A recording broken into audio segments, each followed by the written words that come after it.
Aujourd'hui, une guerre silencieuse se prépare au cœur de l'intelligence artificielle. Pendant des années, on a cru que la grande bataille opposerait l'humain à la machine. On s'est trompé. Les deux laboratoires les plus puissants du monde, OpenAI et Anthropic, s'apprêtent à se faire la guerre entre eux. Et si elle éclate vraiment, elle ne les concernera pas qu'eux. Elle pourrait changer le prix de l'IA pour toutes les entreprises, accélérer l'arrivée des agents autonomes et transformer ces modèles en armes commerciales. Je garde cette histoire pour la fin parce que c'est le vrai climax du jour. Mais avant d'y arriver, il faut comprendre pourquoi l'IA est devenue une bataille totale. La musique générée par IA envahit déjà vos playlists. Jeff Bezos vient de lever une somme gigantesque pour une startup encore très secrète. Anthropic veut ses propres data centers avec l'aide de Google. Et Dario Amodei met 200 millions sur la table pour étudier ce que l'IA va faire à votre emploi.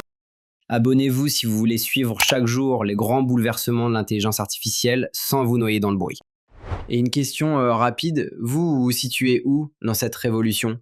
On a créé un quiz qui révèle votre vrai niveau en IA en 3 minutes. La plupart des gens sont surpris par leurs résultats et vous recevez un guide gratuit des 20 outils d'IA capables de faire une partie de votre travail à votre place. Le lien est en description. On commence avec une actualité qui a l'air légère au premier abord, mais qui en dit long sur le monde qui arrive. Deezer vient de lancer un outil gratuit qui permet de vérifier si des morceaux générés par AI se cachent dans vos playlists, même si vous utilisez une autre plateforme de streaming. 20 plateformes prises en charge, 27 langues. Le chiffre qui accompagne cette annonce est vertigineux. Selon une enquête menée avec Ipsos dans 8 pays, 97% des répondants sont incapables de distinguer une musique générée par IA d'un morceau créé par des humains. 97%. Pour presque tout le monde, la frontière sonore entre humain et machine a déjà disparu. Et le volume suit, Deezer reçoit environ 75 000 morceaux générés par IA chaque jour, plus de 44% de tout ce qui arrive sur la plateforme, presque un titre sur deux.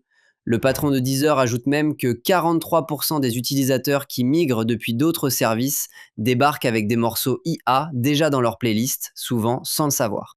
Le vrai risque n'est pas d'écouter une chanson artificielle, c'est de voir les plateformes se remplir de morceaux fabriqués à la chaîne, conçus pour imiter des styles, capter des écoutes et diluer la visibilité des vrais artistes. Deezer a tranché. Les titres identifiés comme générés par IA sont retirés des recommandations et des playlists éditoriales. Et le public, lui, a déjà choisi son camp. 80% réclament un étiquetage clair. Il ne dit pas interdisez tout, il dit dites-nous ce qu'on écoute. L'IA est donc entrée dans la culture, les playlists, les revues des artistes. Mais pendant que certains essaient de détecter ce qu'elle fabrique, d'autres lèvent des milliards pour la faire sortir de l'écran et l'amener dans le monde physique. Jeff Bezos est de retour dans l'IA avec une start-up très ambitieuse, Prometheus. Elle vient de boucler un tour de table de 12 milliards de dollars pour une valorisation de 41 milliards. Âge de l'entreprise, 7 mois. Produit montré au public, aucun. Lancé en novembre dernier, Prometheus est codirigé par Bezos et Vic Bajaj, professeur à Stanford et cofondateur du laboratoire de santé d'Alphabet. Elle a déjà débauché des cerveaux venus d'OpenAI, de Google DeepMind et de Nvidia. Ce qui la rend fascinante, c'est sa cible. Pas un chatbot de plus, des modèles d'IA pour les tâches physiques, l'ingénierie, la fabrication, la conception de médicaments, l'automobile, l'aérospatiale. Une IA qui aide à concevoir, tester, fabriquer et améliorer des objets réels. Et une grande partie de l'argent ira dans le calcul. Bezos le reconnaît, ce travail est extrêmement gourmand, surtout pour générer des données. C'est le point essentiel. Dans l'IA physique, on ne peut pas se contenter d'aspirer des textes en ligne. Il faut simuler, tester, produire des scénarios, comprendre des contraintes de matériaux, d'usines, de moteurs, de molécules. Les premiers grands modèles ont bouleversé le texte, le code et les images. La prochaine vague pourrait viser la matière.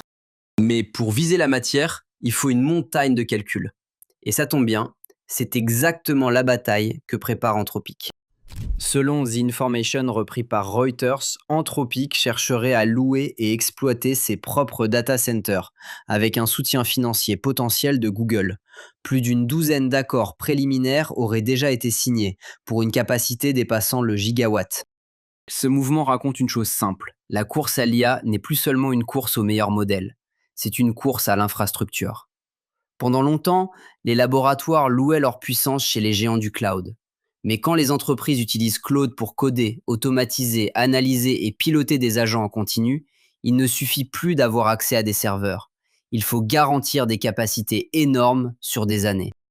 C'est là que Google entre en scène. Déjà investisseur majeur d'Anthropic, il garantirait les loyers de ses installations.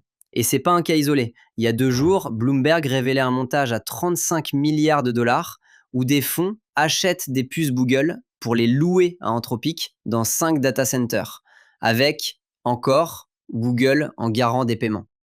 Ces accords semblent techniques, mais ils racontent quelque chose de profond. Ce n'est plus seulement la Silicon Valley, c'est Wall Street, l'énergie, les puces, les dettes, les garanties, les baux sur 20 ans. Et il y a une raison à cette frénésie.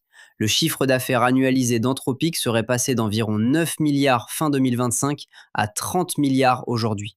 Claude n'est plus un simple rival technique de ChatGPT. Claude devient une entreprise industrielle. Mais cette montée en puissance pose une question dérangeante. Si l'IA devient aussi grande, aussi chère et aussi présente dans le travail, que va-t-elle faire à l'emploi? Anthropic vient d'annoncer un engagement initial de 200 millions de dollars pour financer la recherche sur l'impact de l'IA sur l'emploi et l'économie, plus 150 millions de bourses pour les jeunes professionnels. Et c'est pas un geste de communication isolé, Dario Amodei publie en parallèle un essai et un plan d'une précision inédite. Selon lui, les perturbations du marché du travail pourraient être plus fortes et plus durables que celles de toutes les technologies précédentes. Alors son entreprise a chiffré la riposte, palier par palier, selon le taux de chômage américain. Autour de 5%, compte de capital universel créé à la naissance, assurance salaire, aide à la formation. Vers 10%, assurance chômage élargie, soutien aux besoins essentiels. Au-delà des records historiques, des mécanismes permanents, revenus de base universels, fonds de richesse publique alimentés par l'IA, hausse des taxes sur le capital. Et Anthropic se dit prête à payer sa juste part. Maintenant, le détail qui change la perception, le taux de chômage américain actuel est de 4,3%. Le premier palier se déclenche à 5. L'écart, 7 dixièmes de point. Amodei ne dit pas qu'il souhaite ce scénario, il dit que les décideurs doivent s'y préparer avant qu'il soit trop tard. Quand le créateur de Claude lui-même réclame des tests indépendants type aviation, le pouvoir de bloquer des modèles dangereux et des amortisseurs sociaux jusqu'au revenu universel, ce n'est plus une discussion de forum. D'ailleurs, avant le choc final, 30 secondes, si vous voulez savoir où vous en êtes face à cette vague, notre quiz vous le révèle en 3 minutes. La plupart des gens sont surpris par leurs résultats et ils vous offrent le guide gratuit des 20 outils d'AI qui peuvent déjà alléger votre travail. Le lien est en description. Faites-le après la vidéo, parce que la suite est le plat de résistance. Car voici la position paradoxale d'Anthropic. Construire des IA toujours plus puissantes, lever des milliards, sécuriser des data centers, tout en avertissant des dégâts. Et c'est précisément cette puissance qui rend la dernière actualité explosive. Selon le Wall Street Journal, OpenAI envisagerait de réduire fortement le prix de ses tokens pour reprendre des clients à Anthropic et s'attend à ce qu'Anthropic riposte. On entre dans une nouvelle phase du conflit. Jusqu'ici, la rivalité se jouait sur les modèles, GPT contre Claude, benchmark, agent, code.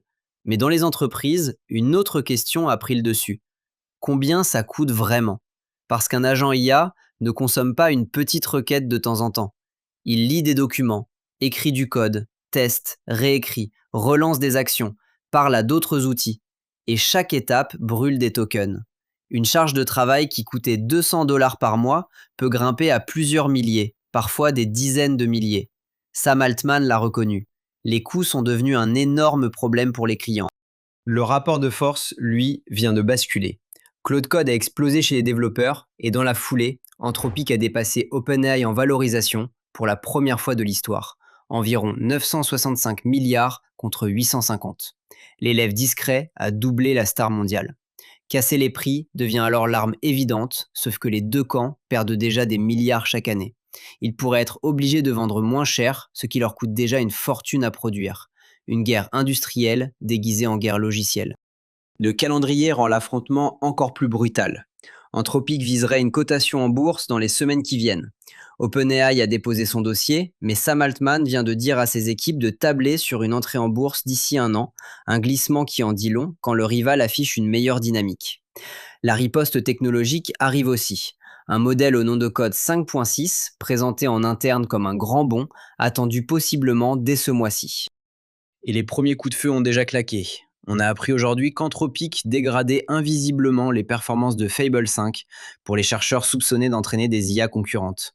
Tollé, accusation de méthode étonnamment hostile, marche arrière et excuses publiques, l'entreprise admet avoir fait le mauvais arbitrage. Pendant ce temps, Microsoft restreint l'usage de Fable 5 en interne à cause de la conservation des données. La confiance, première victime de tout conflit. Prix, bourse, modèle, coût bas, la bataille dépasse largement les ingénieurs. Elle touche les investisseurs, les clients, les marges et, au bout de la chaîne, les outils que vous utiliserez demain. Reprenons. Deezer doit détecter la musique IA parce que le public ne distingue plus l'humain de la machine. Bezos lève 12 milliards pour amener l'IA dans la matière. Anthropic sécurise ses propres data centers avec l'aide de Google. Son patron chiffre déjà les amortisseurs sociaux, jusqu'au revenu universel. Et OpenAI prépare une offensive sur les prix pour empêcher Claude de prendre le large. Ce n'est plus une course au meilleur chatbot, c'est une bataille pour contrôler les coûts, les usages, les infrastructures et le futur marché du travail. Alors la vraie question, si cette guerre des prix rend l'IA moins chère, est-ce une bonne nouvelle pour tout le monde ou le début d'une adoption encore plus massive, encore plus rapide, encore plus difficile à contrôler? Dites-moi en commentaire, vous préférez une IA moins chère pour tous ou une IA plus chère mais plus lente à tout envahir? Et si vous voulez passer de spectateur à acteur, nos guides complets vous apprennent à utiliser ces outils, étape par étape, jusqu'à en faire un vrai levier dans votre travail. Tout est dans la description. Abonnez-vous pour suivre la suite de ce conflit, il ne fait que commencer et on se retrouve très vite pour la prochaine secousse.